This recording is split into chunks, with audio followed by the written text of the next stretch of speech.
informasi dari masyarakat bahwa di sekitar Tangerang itu sering terjadi peredaran narkoba. Kita tindak lanjuti, kita lakukan penyelidikan, dan pada saat gilirannya pas hari itu dilakukan penangkapan dan tertangkap satu orang dengan inisial OD lengkap dengan barang bukti sebanyak 14.981 butir ekstasi dan 3 on sabu.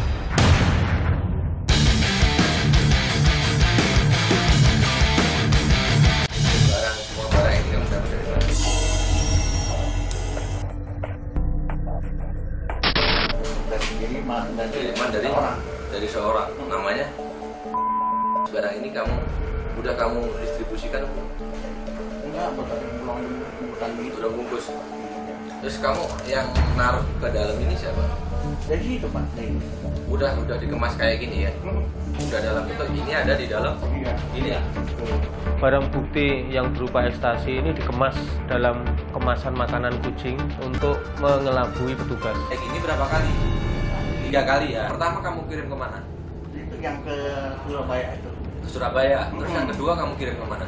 Ke Jember itu. Ke Jember. Ini yang ketiga. Semua ini perintah dari? Dia nggak tahu orangnya, nggak tahu tempatnya. Aku nggak tahu orangnya. Ketemu.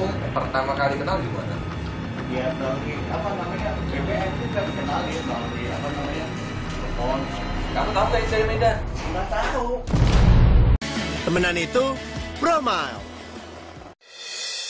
Meluncur ke TKP. Siap, 86. Pertama kali kenal di mana? Dia melalui apa namanya BBM itu kan kenalin melalui apa namanya telepon. Kamu tahu nggak dari Medan? Nggak tahu.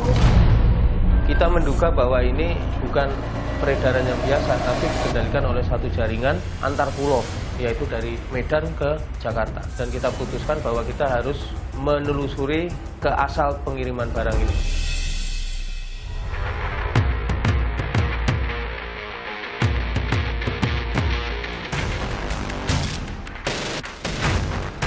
Sedangkan penerbangan ke Kota Medan akan kita tempuh dalam waktu terbang 2 jam.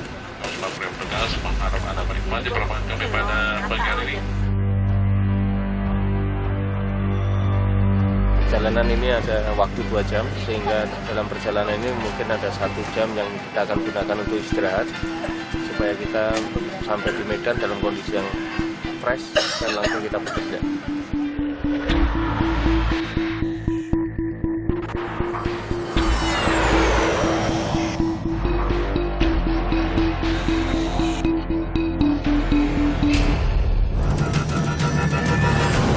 Jadi setelah menjelang malam, tim bergerak menuju ke sasaran atau tempat tinggal tersangka ini.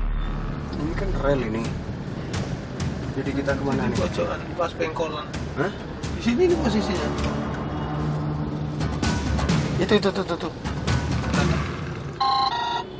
Setelah melalui proses yang cukup lama, kita melakukan observasi ulang. Nah, kita sudah yakin bahwa target itu memang ada di rumah malam itu. Sehingga saat itu juga kita lakukan keputusan untuk melakukan penangkapan yang bersangkutan.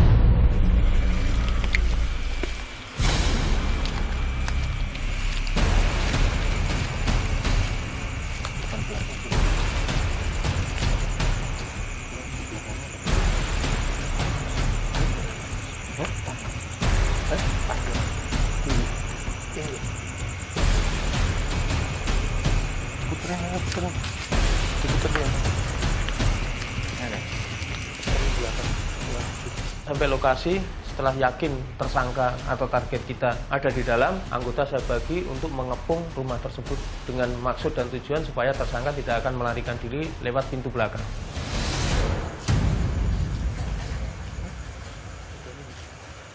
Setelah semua anggota menduduki posisinya dan kita yakinkan tidak ada celah terhadap si tersangka untuk kabur, maka kita mencoba untuk mengetuk pintu rumah.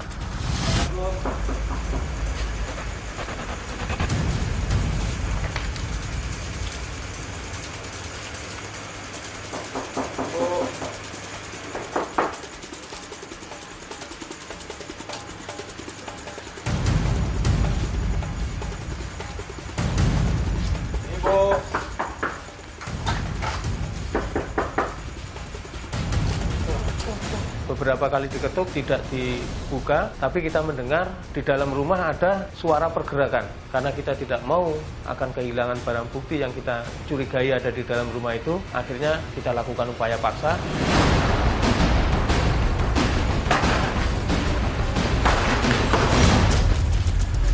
Polisi, ke polisi. Wah, tangannya ke atas. Tangannya ke atas semua. Tangannya ke atas. Ke polisi, udah dah.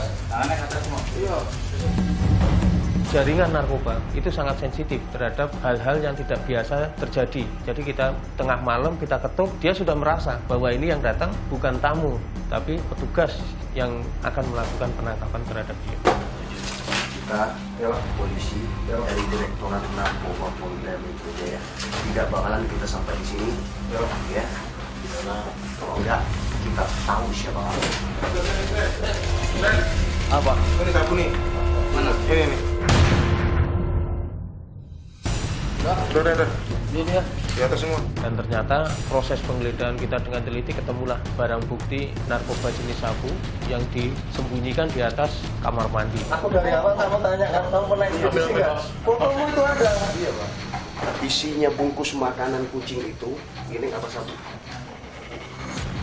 Ini. Nah, berapa ribu? Itu ada 4.000. Warna apa? Berapa ribu itu? Oke, warna apa? Warna biru, hijau. Baik, tunjukin barangnya mana? Cuma 2 kali. Iya, Pak. Kalau ngirim itu memang 3 kali, Pak. Cuman kalau ngambilnya 2 kali. Pertama yang sekali, satu dikirim juga. Yang kedua kali 2 kali ngirim juga. Oh, ambil sekali 2 kali ngirim. Iya. Kamu pada saat ngirim barang yang ke Jakarta, Ya, Pak. kamu bayar berapa? Sekitar nggak sampai 100.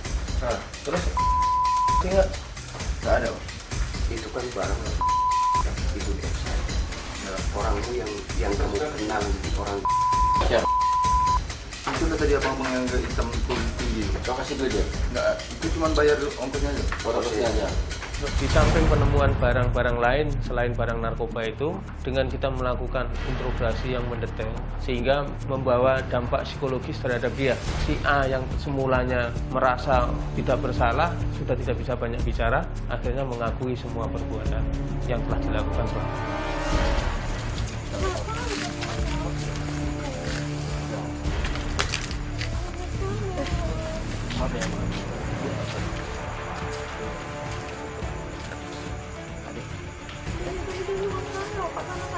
Ya iya, saya bilang begini, nggak apa-apa. Itu proses itu ya, kalau itu tidak punya, pasti kita tangkap semuanya dalam penguasaan kita ke rumah itu. Setelah kita melakukan proses penangkapan terhadap si HR dan pada saat kita akan bawa, di situ kakaknya merasa shock kok adiknya sampai berbuat seperti itu. Dan tetangga kiri kanan pun semua tidak menyangka, sehingga malam itu kita sampaikan ke seluruh masyarakat kalau ada hal-hal yang mencurigakan segera lapor ke kepolisian terdekat, jangan sampai terjadi hal yang tidak diinginkan di lingkungan masyarakat tersebut. Tengok orang berusaha kenapa? Gak apa-apa tengok kamu kenal kau. Itu kelakuan itu. Itu barang itu bawa. Yang ini. Ya.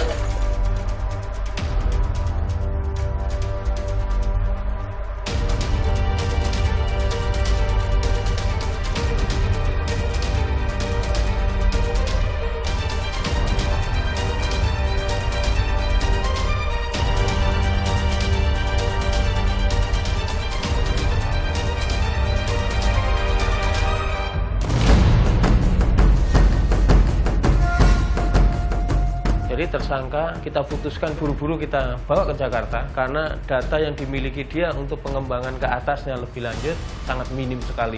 Kemudian yang kedua, untuk kita perlihatkan dengan barang bukti yang sudah kita sita, itu akan kita cocokkan dengan perbuatan dia pada saat ngirim dari Medan dengan barang bukti yang sudah kita sita di Jakarta.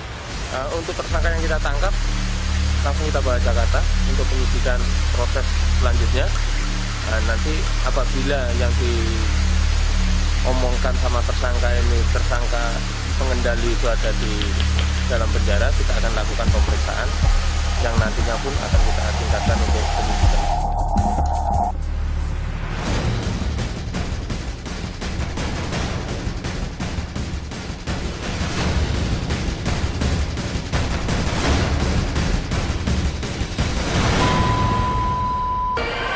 sadar apa yang kamu perbuat? Ya, kalau sadar kenapa kalau dari kemarin itu kenapa tidak? Akibatnya kan tahu. Kamu tanya orang tuamu nggak? Nah ini kan kamu ditahan jauh. Terus mamamu mau berkunjung gimana? Nah, jadi selama ini nggak bisa ketemu mamamu. Ya.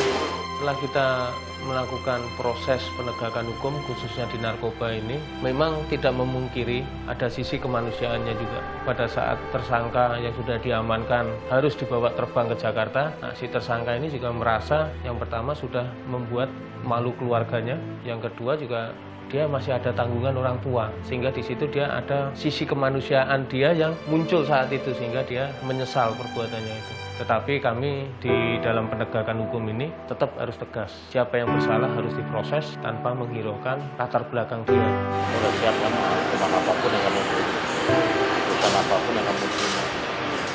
Kamu harus siap. Kamu perbuat, kamu